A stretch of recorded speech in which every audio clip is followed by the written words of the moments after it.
कभी सोचा है सुबह उठने से लेकर रात सोने तक कितनी खबरें, वीडियोस, पोस्ट्स, मतलब हम इनसे घिरे ही रहते हैं ना। हाँ बिल्कुल, स्मार्टफोन तो जैसे हाथ का हिस्सा बन गया है। सही कहा। और टीवी, अखबार, ये सब तो हैं ही।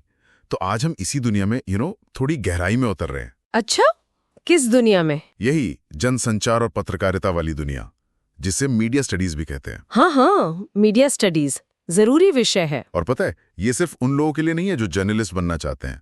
मुझे लगता है ये हर स्टूडेंट के लिए काम का है। बिल्कुल सही, हर किसी के लिए जो ये समझना चाहता है कि भाई ये सारी जानकारी हम तक पहुंचती कैसे है और कैसे ये चुपके से हमारी सोच पर असर डालती है ना? हाँ बिल्कुल। तो चलो इसे खोल कर देखते हैं। हाँ, मकसद यही है कि समझें कि हमारे आसपास ये जो मीडिया का पूरा जाल है ये काम कैसे करता है। बिल्कुल।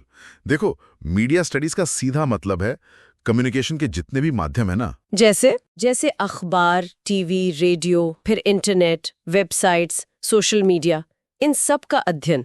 अच्छा। ये समझने की कोशिश है कि कोई भी इंफॉर्मेशन फैलती कैसे है, लोगों की राय, खासकर स्टूडेंट्स की, बनती कैसे है, और फिर समाज पर इसका असर क्या होता है। सोचो, ये एक तरह से उस अनदेखी ताकत को समझना है जो हमारी सोच, हमारे कल्चर सबको आकार दे रही है। अच्छा, तो ये स्टूडेंट्स के लिए खास क्यों है? मतलब कोर्स पूरा करने के अलावा और क्या फायदा? अरे बहुत फायदा है। देखो, सबसे पहला तो इन्फॉर्मेशन मिलना है कि नहीं। हाँ, वो तो है। असाइनमेंट के लिए या दुनिया में क्या चल रहा है ये जानने के लिए। बिल्कुल। या अपने इंटरेस्ट की फील्ड में कुछ नया सीखना हो। दूसरा, और ये बहुत जरूरी है, ये समझना कि मीडिया कैसे किसी मुद्दे को दिखाकर आपकी राय बना सकता है, मतलब मैनिपुलेट कर सकता है। हाँ, एक तरह से।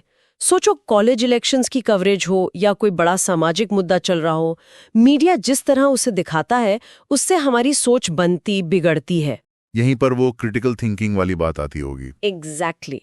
ये समझना कि जो दिख रहा है उसके पीछे की कहानी क्या है, क्या कोई एंगल छिपा है। मीडिया हमें कई बार जरूरी मुद्दों पर जागरूक भी करता है, जैसे पर्यावरण है या समानता की बात है। सही बात है। और भारत जैसे देश में इतनी भाषाएं, इतने कल्चर, इसमें मीडिया का क्या रोल है? बहुत बड़ा रोल है। भारत में तो मीडिया के कितने सारे रूप हैं, देखो। हाँ। एक तो हो गया प्रिंट, अखबार, मैगजीन। पता है, भारत दुनिया का सबसे बड़ा अखबार मार्केट है। अरे वाह, ये नहीं पता था। हाँ, फिर है इलेक्ट्रॉनिक मीडिया, टीवी और रेडियो, दूरदर्शन से लेके तमाम प्राइवेट चैनल्स और आकाशवाणी। फिर आया डिजिटल न्यूज, वेबसाइट्स, ब्लॉग्स। आजकल ज्यादातर स्टूडेंट्स तो यहीं से खबरें लेते हैं। हाँ, ये तो है, फटाफट मिल जाती है। और फिर social media, Facebook, x, Instagram, ये तो सबकी जिंदगी का हिस्सा है। बिल्कुल। और अब नया मीडिया भी आ गया है, पॉडकास्ट्स हैं, नेटफ्लिक्स जैसे ओटीटी प्लेटफॉर्म्स हैं। भारत में डिजिटल क्रांति तो जोरों पर है। कहते हैं 2025 तक 90 करोड़ से ज्यादा इंटरनेट यूजर होंगे। हाँ, बाप रे, 90 करोड़। तो इतने सारे माध्यम, इसका मतलब क्या मीडिया ये तय करने लगा है कि हम, मतलब स्टूडेंट्स या युवा, किन चीजों पर सोचें या बात करें? हाँ, काफी हद तक। मीडिया स्टडीज में इसके लिए 2 शब्द हैं, एजेंडा सेटिंग और फ्रेमिंग। अच्छा, ये क्या होता है? एजेंडा सेटिंग मतलब मीडिया ये तय करता है कि किन मुद्दों पर ज्यादा बात होगी, कौन सी खबरें हेडलाइन बनेंगी। जिन पर ज्यादा फोकस होगा वही हमारी बातचीत का, हमारी चिंता का विषय बन जाते हैं।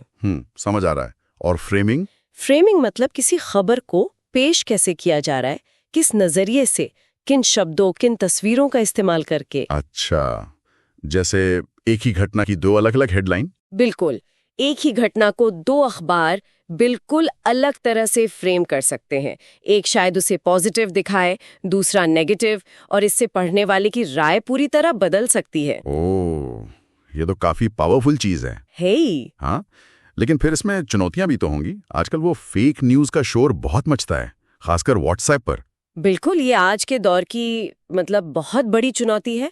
सोशल मीडिया पर गलत जानकारी, अफवाहें इतनी तेजी से फैलती हैं। और ये तो पता लगाना मुश्किल होता है कि सच क्या है। बहुत मुश्किल, स्टूडेंट्स के लिए खासकर। फिर ये भी सवाल उठते हैं कि क्या कुछ मीडिया हाउसेस किसी खास पार्टी या विचारधारा की तरफ झुके हुए हैं? ओनरशिप का असर दिखता है। हाँ, ये भी सुनने में आता है। या फिर सिर्फ टीआरपी, मतलब रेटिंग्स, या वेबसाइट पर क्लिक्स बढ़ाने के लिए खबरों को सनसनीखेज बनाया जा रहा है। हाँ, क्लिकबेट जिसे कहते हैं। वही। ये सब मीडिया की क्रेडिबिलिटी, उसके भरोसे पर सवाल खड़े करते हैं। और हाँ, ग्रामीण इलाकों तक मीडिया की पहुंच अब भी एक मुद्दा है, और कभी-कभी पत्रकारों की सुरक्षा भी। तो फिर स्टूडेंट्स क्या करें? इतनी सारी इन्फॉर्मेशन सही गलत कैसे रास्ता निकालें? देखो, सबसे जरूरी चीज है मीडिया साक्षरता, मीडिया लिटरेसी। मीडिया साक्षरता मतलब ये काबिलियत कि हम जो पढ़, देख या सुन रहे हैं उसे क्रिटिकली एनालाइज कर सकें, आंख बंद करके भरोसा ना करें। कैसे? सवाल पूछें, ये खबर कहाँ से आई, सोर्स भरोसेमंद है, क्या इसमें कोई तरफदारी दिख रही है, क्या यही बात किसी और सोर्स से भी कंफर्म हो रही है। ये तो स्किल्स हैं जो सीखने पड़ेंगे। बिल्कुल, और ये स्कूल कॉलेज लेवल पर सिखाना बहुत जरूरी है। इसके साथ ही पत्रकारिता में नैतिकता, कोड ऑफ कंडक्ट का पालन, ये सब भी जरूरी है। तो मतलब मीडिया एक टूल जैसा है, चाकू जैसा, जैसे सब्जी भी कट सकती है और... हाँ, कह सकते हो। इसका सही इस्तेमाल हमें सीखना होगा। ये सिर्फ न्यूज़ या एंटरटेनमेंट नहीं है। ये हमारी समझ, हमारी राय और शायद हमारे भविष्य को भी आकार दे रहा है। बिल्कुल। इसे समझना आज के डिजिटल जमाने में हर जागरूक स्टूडेंट के लिए मतलब मस्ट है। सही कहा। और जाते जाते एक सवाल सबके लिए छोड़ जाते हैं, क्या कहते हो? हाँ, जरूर। जरा सोचिए, हम सब रोजाना कितना मीडिया इस्तेमाल करते हैं, जो भी देखते हैं, पढ़ते हैं, शेयर करते हैं। हाँ। क्या वो सच में हमारी सोच का दायरा बढ़ा रहा है, या फिर अनजाने में हमें एक ही तरह के विचारों के बुलबुले में, जिसे इको चेम्बर कहा जाता है, उसमें कैद कर रहा है? अरे वाह, ये तो सच में सोचने वाली बात है, गहराई वाली बात है। तो दोस्तों, अगर आपको आज की ये बातचीत मजेदार लगी, कुछ काम की लगी, तो इस वीडियो को लाइक जरूर करें और चैनल को सब्सक्राइब करना ना भूलें। हाँ, हम ऐसी ही दिलचस्प चर्चाएं आपके लिए लाते रहेंगे। मिलते हैं अगली बार।